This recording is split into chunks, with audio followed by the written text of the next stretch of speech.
Tapos nakita ko kanina dito yung mga anak ni Miho. Nandyan sila, lumalabas na sila. Tapos doon sila nagtatago sa kanal. Ayun oh. Narinig niyo? Narinig niyo? Ayun, natin sila sa ilalim. Ayun oh. Ay, kumakawin.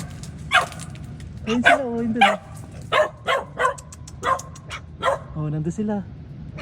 Ayun oh. Anyang. Oh, kumakawal na. Ayun, nasa silip oh. Ayun oh. Grabe, ang galing ni Miho magtago. Ayun, sumisilip yung isa. Kacha! Ah, diba? Basta, safe ka lang, Miho. Oh, ibibigay ako sa'yo, Miho. Psst. Miho, come! Psst. Miho! Psst. Oh. Napakailap kasi ng aso na yun eh. Tingnan nyo, kahit treats nilalaroan niya. Nilalaroan niya. Kahit pagkain, pag binigyan mo, natatakot. Ay go.